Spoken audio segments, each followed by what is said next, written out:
Muito bom dia para você, Kennedy Alencar. Bom dia, Milton. Bom dia, ouvintes. Começamos esta semana com o primeiro debate presidencial a ser realizado depois que o Instituto Datafolha apontou a candidata do PSB, Marina Silva, empatada com a candidata do PT, a presidente Dilma Rousseff. Como deverão agir as campanhas do PT e do PSDB diante desse cenário e aproveitando-se deste debate?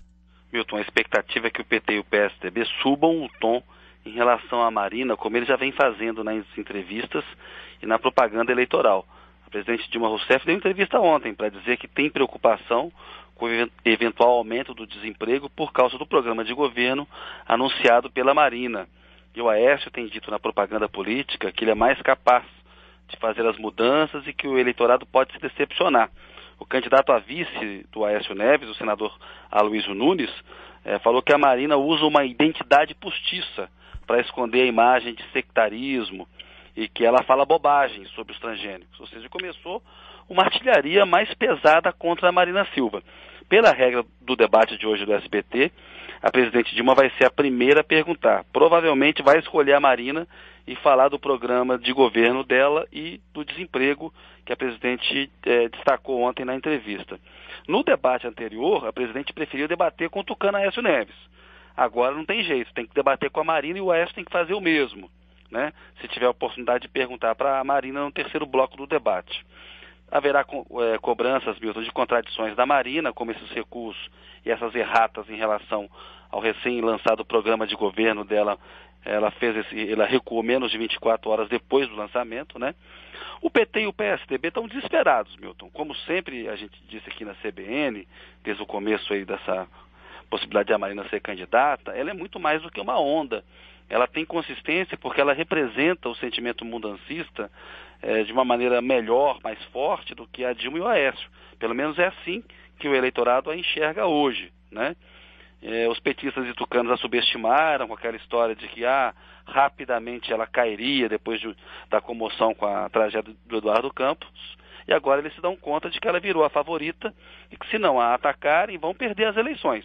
O Aécio está numa situação mais difícil à primeira vista, porque é improvável que consiga chegar ao segundo turno. E já tem uma parte do PSDB nos bastidores disposta a apoiar a Marina na segunda etapa e até a participar de um eventual governo dela. Mas a situação da presidente Dilma também é dificílima.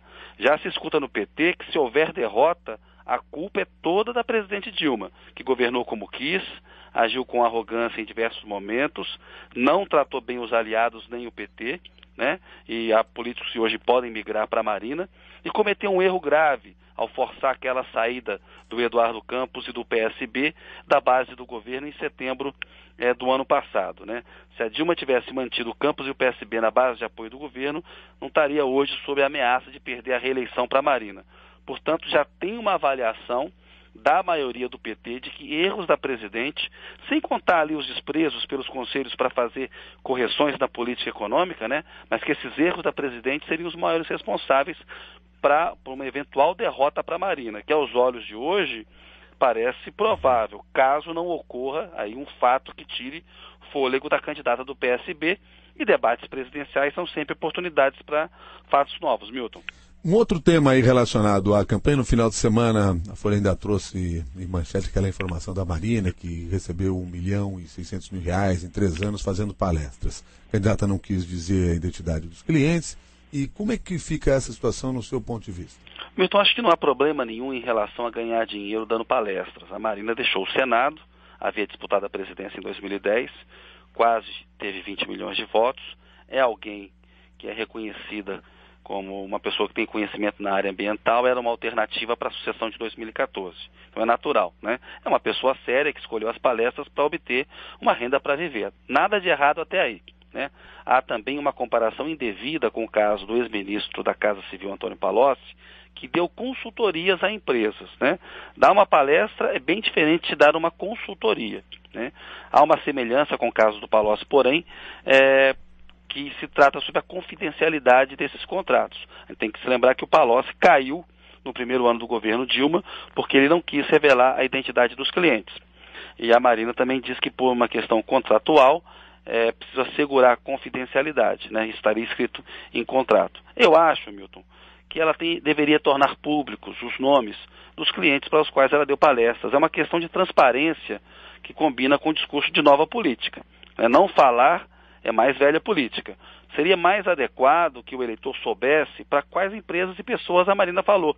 É um direito do cidadão se informar melhor sobre o candidato. Ex-presidentes como o Lula e o Fernando Henrique Cardoso dão palestras e evitam revelar a identidade dos clientes e o valor que cobram. Mas eles são ex-presidentes por hora, né? Por hora estão fora da disputa eleitoral.